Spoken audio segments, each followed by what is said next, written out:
Un écrivain en panne d'inspiration, engagé pour garder tout l'hiver un grand hôtel isolé, coupé du monde, avec sa famille pour seule compagnie. Une agressivité qui se dévoile, des visions terrifiantes, une santé mentale défaillante, des pulsions meurtrières. Bon, là, je pense que vous avez tous compris que je parle de Shining. Le roman de Stephen King est à la fois une référence en littérature, mais aussi au cinéma, puisque l'adaptation qui a été faite du bouquin par Stanley Kubrick est très souvent citée comme étant l'une des références, l'un des monuments du cinéma d'horreur américain. Et si c'est sans doute ce roman-là qui a fait de Stephen King la superstar de l'épouvante qu'il est aujourd'hui, Stephen King, il a jamais caché s'être sacrément inspiré d'une autre nouvelle et de son adaptation au cinéma, qui a donné un film qu'il adorait et qui, je cite, l'a absolument terrifié, un film qui s'appelle Trauma.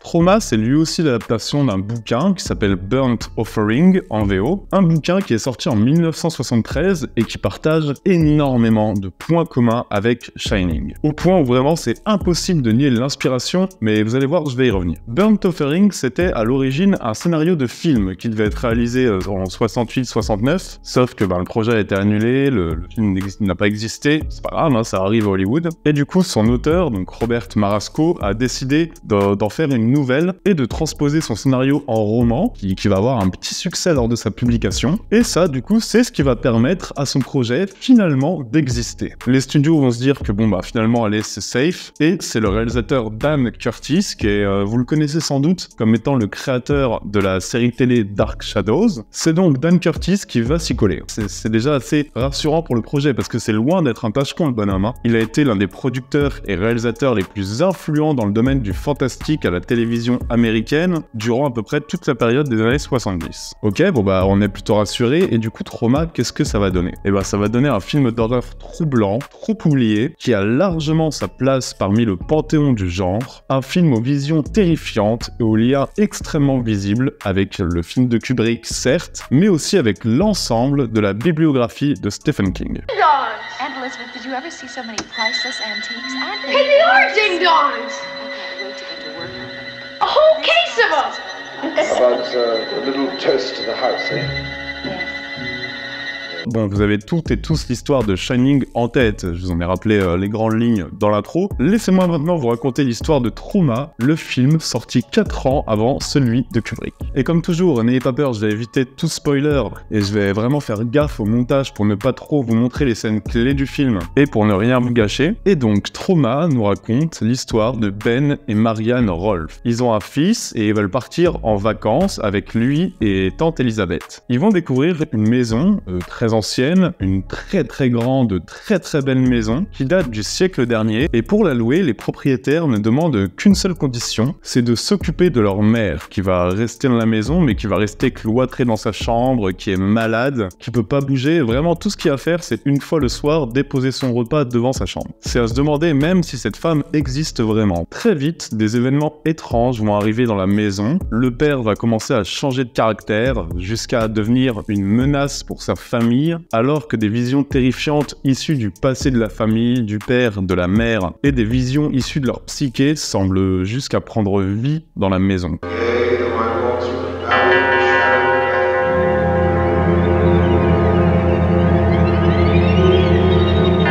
Bon, autant vous dire que moi, j'ai lu ce synopsis-là, je me suis jeté dessus, évidemment. Ça me paraissait presque trop gros, en fait. Et pourtant, messieurs, dames, oui, le film traite exactement des mêmes thématiques que Shining, avec la même narration, et en plaçant ces personnages dans le même contexte, quoi. Ça fait beaucoup, hein. Et vous savez quoi? En voyant le film, ça s'arrête pas là, quoi. Les musiques de Trauma auraient pu sortir du film de Kubrick, que vraiment ça ne m'aurait pas choqué. Le traitement qui est fait de ce père névrosé, en proie à ses pulsions, interprété par un Oliver Reed qui est fabuleux, c'est un traitement qui est très très proche de celui de Jack Nicholson. Et surtout, vous savez quoi? Mais le plus important, c'est que Trauma se paye le luxe d'avoir été un sacré visionnage, une sacrée découverte, et si au début je l'ai découvert d'abord par curiosité, comme je l'ai dit, un peu attiré par ce pitch, mais j'ai vraiment vu un grand film d'horreur en fait.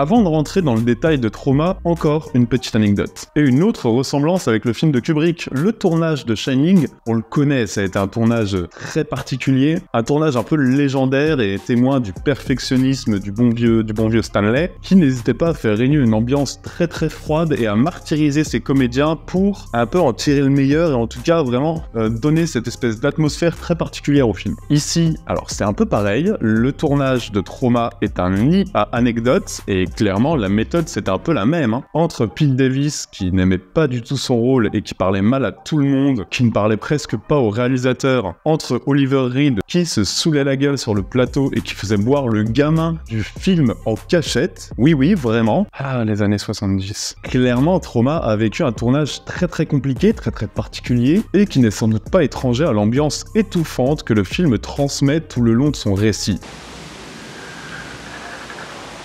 Mrs. Allardyce. Look, I do know that she came up here. Et quand je vous disais que Dan Curtis, qui est aussi producteur, est loin d'être n'importe qui, vraiment je trouve que ça se ressent dans deux choses. Déjà, deux choses qui rendaient Shining si mémorable, la mise en scène et la direction d'acteur. Et là où Kubrick demandait un peu à ses acteurs de se tordre, d'être marqués, presque de transformer leur corps et leur visage en sorte de masque pour bien montrer l'influence néfaste de la maison sur leur corps. Ici, j'ai presque envie de dire que c'est plus subtil. Tous les acteurs sont dirigés de manière assez étrange en fait, leur manière de parler, leur manière de se déplacer, même leur costume, même leur maquillage, je veux dire le maquillage de la tante, rien n'est très naturel et il y a vraiment quelque chose qui cloche. Et moi, j'y ai trouvé un certain malaise. Un malaise notamment dans le jeu d'Oliver Reed, le père, donc évidemment, mais aussi dans le jeu d'un peu toute la famille en fait. Et du coup, ça te met un peu sur les gardes en permanence. Tu sais jamais vraiment quand un coup de folie va éclater. Ça nous rajoute une sacrée tension, un aspect très oppressant en fait. Et pourtant, le film reste volontairement très flou pendant un bon moment sur l'origine de la menace.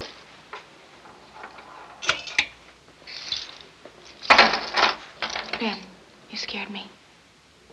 Have you any idea just how much you hurt her? Du coup, tu navigues à vue en fait. Tu sais pas trop ce qui se passe, tu sais pas vraiment de quoi tu dois te méfier même. Tu sais juste qu'il y a une sacrée tension entre les personnages, une tension sans cesse grandissante, et une tension sublimée par le sens de la mise en scène de Curtis. Parce que oui, filmer une maison qui affecte le comportement des personnages jusqu'à la folie, ça veut dire savoir filmer à la fois la maison en elle-même et la psyché tortueuse des héros. Les traumas d'enfance, ce qui les marque, tu dois avoir des scènes assez marquante, et très souvent tu vas te réfugier dans du symbolisme. Kubrick s'en était sorti avec une pirouette, en inventant un labyrinthe représentant complètement le cheminement de pensée de Nicholson, un labyrinthe qui était d'ailleurs complètement absent du bouquin original. Et dans Trauma, on va plutôt être sur la réminiscence d'un souvenir d'enfance, un souvenir qui, dès qu'il y pense, fait ressurgir à chaque fois la violence enfouie de notre héros, tout en permettant au cinéaste de créer une sorte d'inquiétante étrangeté avec des éléments que je vous dévoilerai pas ici, mais qui sont, vous vous en doutez, comme je le disais, très symboliques. Are you actually trying to tell me that this house is responsible? Would you give it up for me?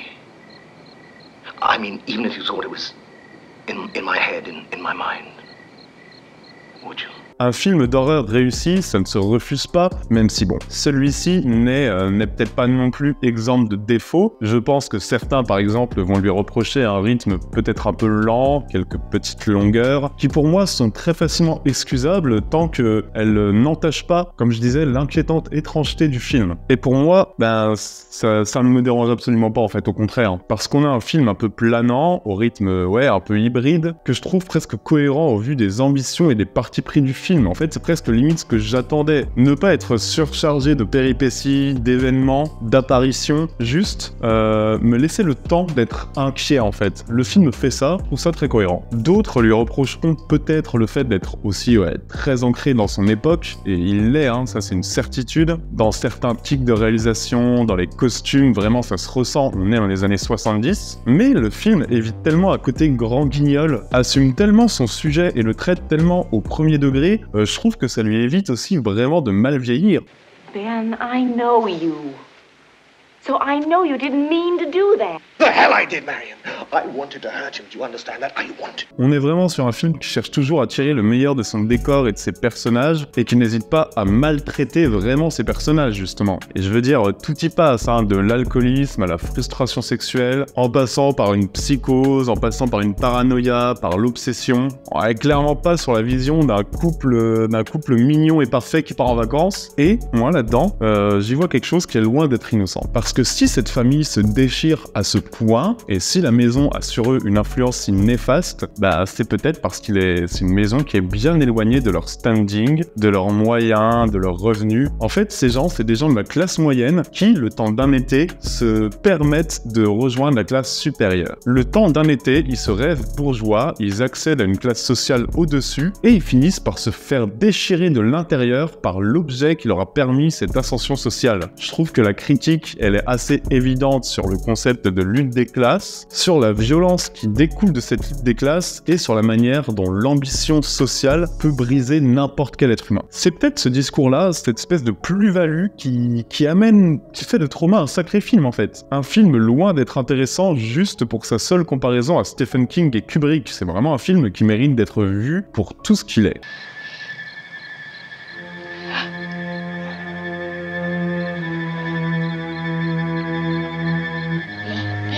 I don't want to.